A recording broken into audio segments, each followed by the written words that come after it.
Thank you.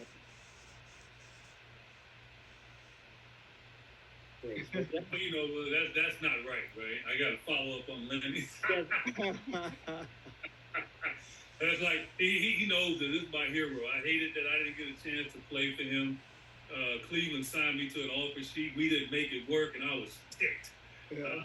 But it's always great to see him, as well as my man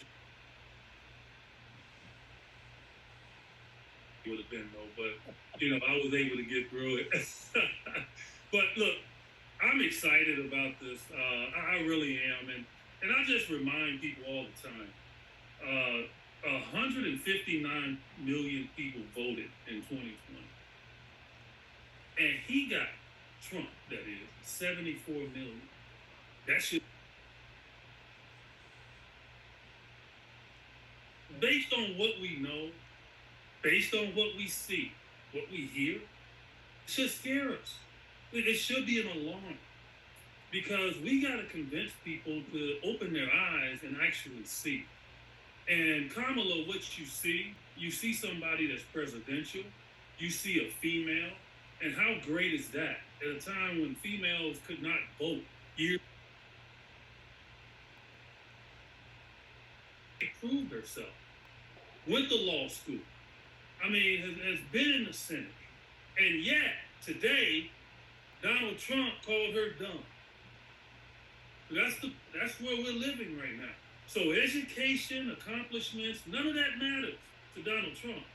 She's done because it's about himself. And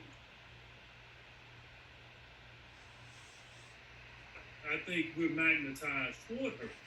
Is that she understands what we need. And yet he again said, well, she copied some of my policies. So what? Who cares? It's no perfection.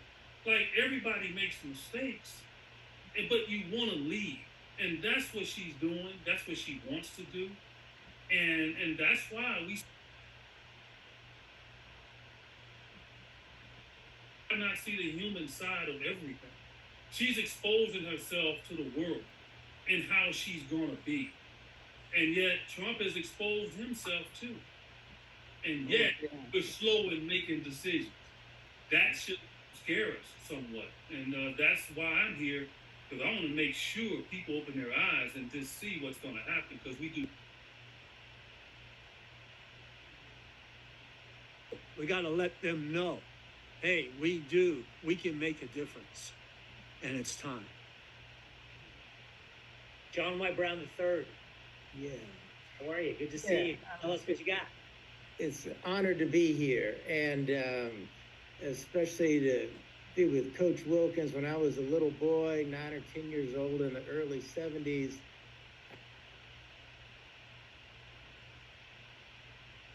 they were over. We only had 3 or 4 TV stations, so you couldn't watch games on TV, but I could sometimes get the Cleveland Cavaliers games on my radio, and they had a star guard named Lenny Wilkins, who was one of my heroes back then, and it's just an honor to get to be on this Zoom with you tonight, sir. Just so I can qualify to be on here, I may be the only person on the Zoom who's been on a basketball court in the last 2 hours. I just came from the Y playing pickup basketball, so I wanted to get that in. So I love the game and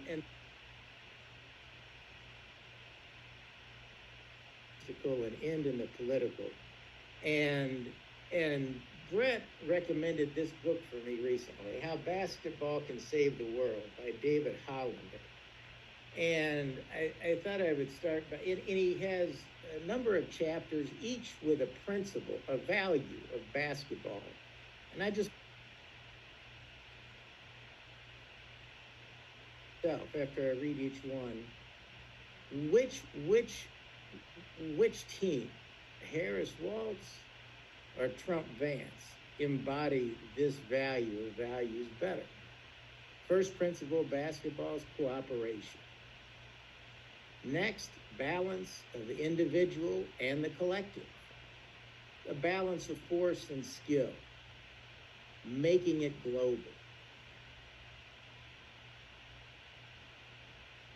to access for the outsider, the other, and the masses, urban and rural.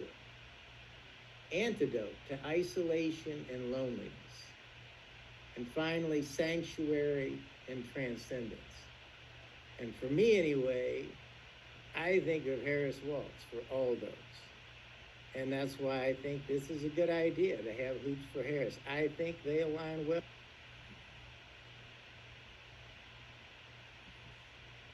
And while we're hopeful too about our country and to go from sort of the spiritual to the practical or the political, you know, to me, we can talk a lot about policy. We can talk a lot about personalities, but as I said in the chat earlier, I think at the end of the day, it's who can we believe in?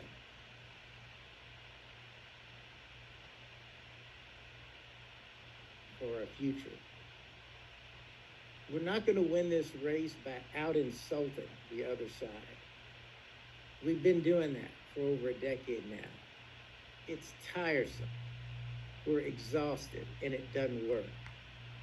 I think our job, you know, as the old saying goes, bad people are elected by good people who don't vote. And to get the good people who might not vote to vote, I think we have to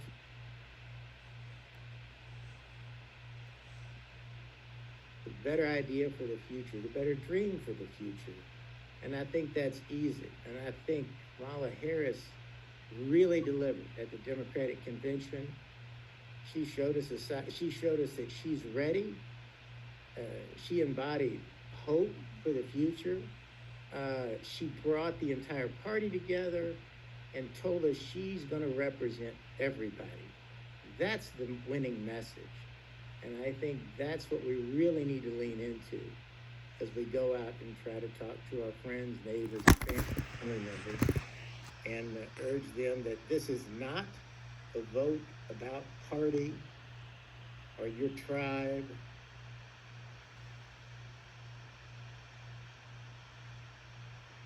It's just that simple. Well said, John. Thank you, Joe. Larry Drew, thank you for joining us. I know you have some strong thoughts here, and we'd love to hear them. Yeah, no, thanks for having me, Brett. Definitely an honor to be on the panel with Coach Wilkins, Coach Carl. You know, I'm a lot younger, you know, different generation than a lot of the people on the call, but I think, you know, it's definitely just of the utmost importance, you know, that we get across this message about this upcoming election. Just NBA, he ended up with the Lakers from 89 to 91. I was born in 90. So from 89 to 97, I had a chance to, you know, see up close a lot of the Lakers greats, Showtime era, the Great Western Forum.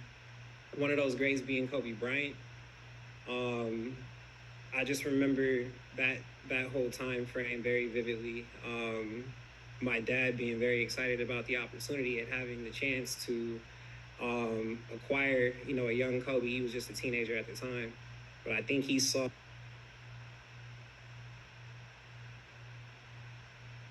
young age about leadership, you know, not following the crowd, you know, just being able to stand alone and stand proud and stand on your morals and your ethics.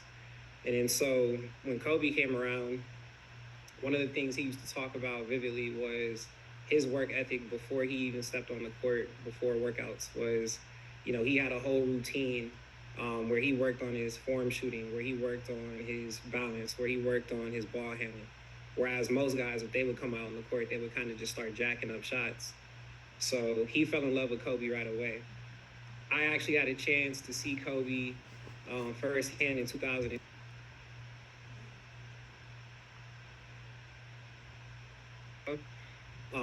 To be a part of an observation group. So we went out to this remote location, this gym at like 4 o'clock in the morning. Kobe comes out. He's already drenched in sweat. And I remember then noticing something about the way Kobe worked on his game, in that he was visualizing when nobody else was out there on the court. You know, nowadays you look at basketball players, you know, they got trainers, they got, you know, all the fancy gear and equipment, you know, a lot of dancing going on. But Kobe, it was just him. It was his trainer, which was more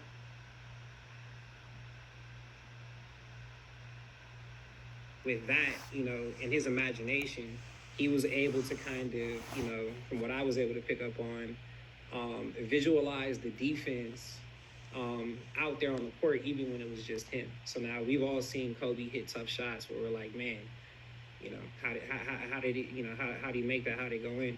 You know, my theory is that he was such a powerful visualizer, such a powerful storyteller, that by the time he was in the games, you know, doesn't matter the defense, he was already, you know, kind of, you know, in that, you know, that mental space, that Mamba mentality.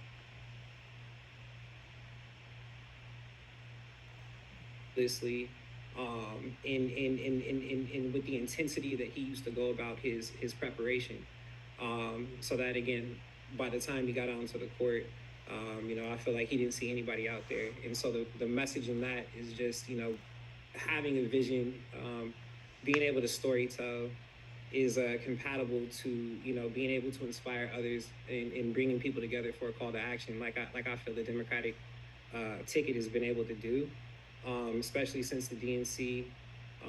You know, I feel like there's been a lot of good momentum, a lot of excitement on our side, and definitely, again, just want to, you know, stress the importance, because another lesson that I did learn in my days playing.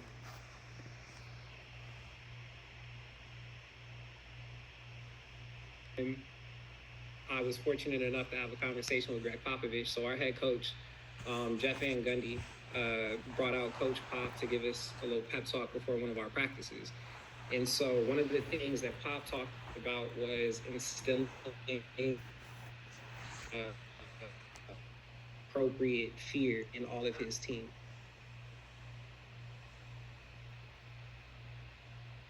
Or opponent so much that you have an appropriate fear about them, so that you prepare for the match, for the game accordingly.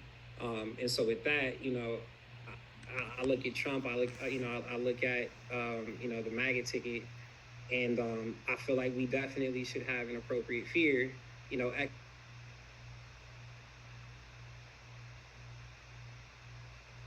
that can go down if, you know, Kamala and Coach Walz do not, you know, if they don't win this election. And so with that being said, you know, I just think it's up to us who have, you know, worked in the profession of competition to do our due diligence, to make sure that we're going out there, we're reaching out to different people within our communities and making sure that we're uplifting everybody in the best way. But I feel like that we can do that is to encourage people to get to make sure that they get elected. Alonzo, you're muted.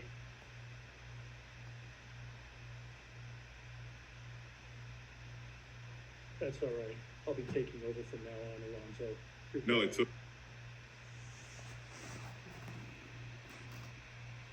I wanted to say thank you, gentlemen, for being here. Eddie, I love you on NBA radio.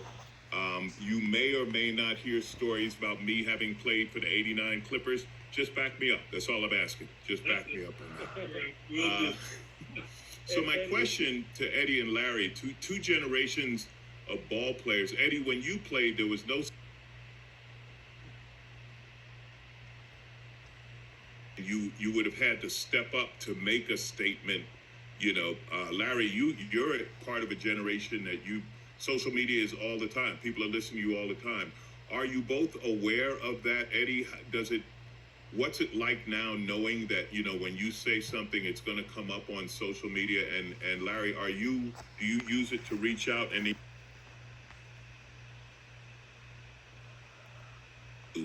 to reach out to you young guys and young women that would actually inspire you? Because I hear from young people all the time, I don't care about politics.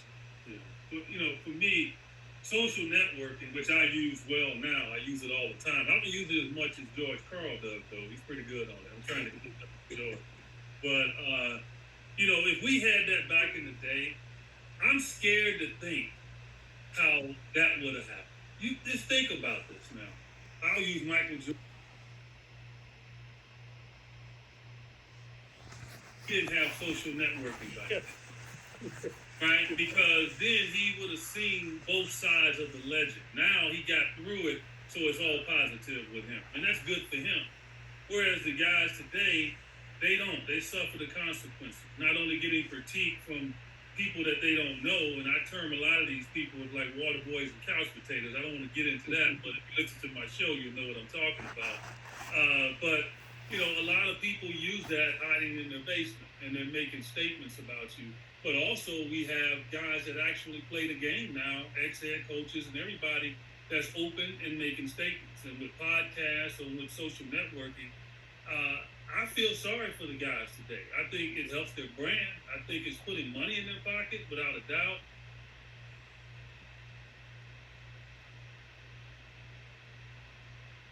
Okay, so we had no way of communicating to the outside world unless it was a media beat writer that was there following us, and that was it. And so it's a different animal right now, and young people like Larry, they understand the technology and they can really get out there. They have huge following, and they have to use that really to the level that's going to help us get Kamala Harris in office, because that's going to be the difference as well too.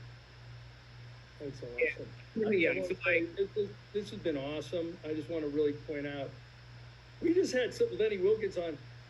As he said, Jackie Robinson told me. Is there 5 people?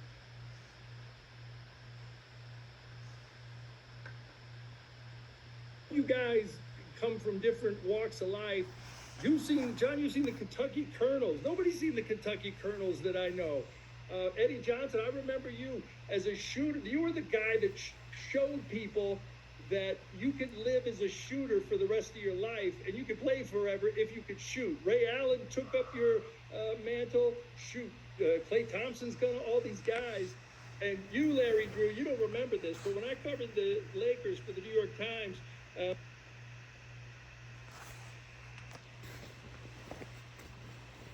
After the players were done, do you remember this? Oh my God, Larry Drew II in practice at like 10 years old was better than watching Shaq some days.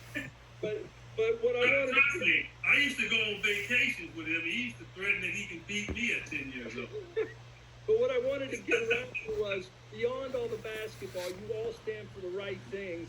And I want to thank you for that. And it makes people like me want to smash the donate button. I hope everybody out there listening smashes the donate button right now, because what you're talking about, we can all relate with.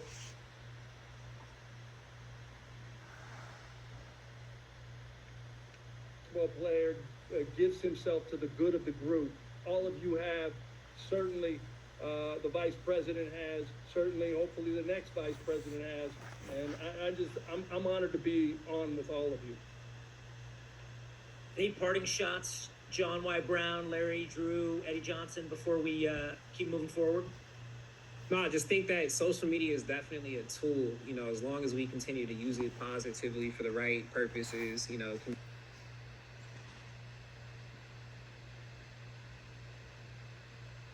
DNC. But with that, even conversations like the one we're having right now, via Zoom, this is all, great. I feel like, definitely want to continue this momentum. And I do believe the more that, young people see these types of conversations happening, where we can interlink generations and have these open dialogues, the more, engagement I do believe that you'll see from the younger generation as well. So thank you.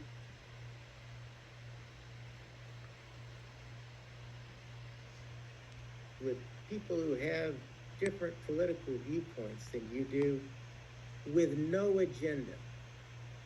Because the party that can remember how to do that is going to be the party that saves us. Yeah, what I'll say is we're getting ready to witness something that in our lifetime we haven't had a chance to see. And that's a female that's going to be the president of the United States. That right there in itself is something that we can take away just seeing it.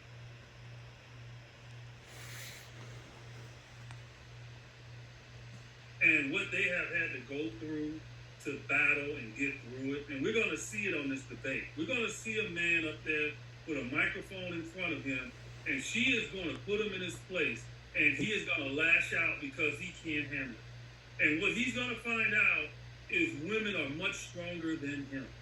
And I think that's going to be the key, man. So I just encourage everybody to look forward to what's going to happen here in November and be able to say that we saw the first female president.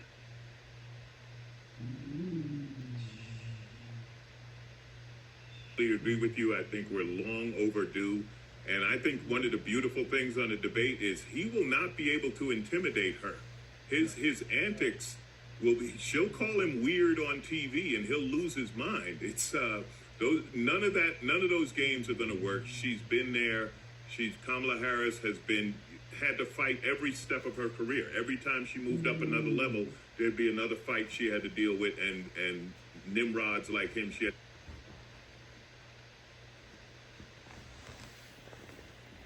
Couple of things real quick before we transition here. Just want to call out one of our upcoming panels includes three great all-time fantastic women's basketball players.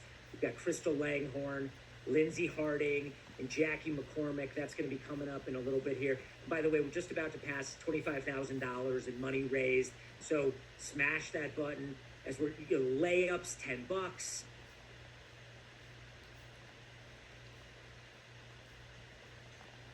For a buzzer beater, I know you go over to Jump 360 with Peyton Steve all the time. Thank you guys so much for being part of this.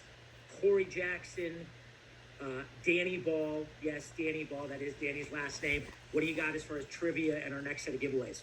Well, very fittingly, it's Lenny Wilkins related, and we've got a trivia question of who are the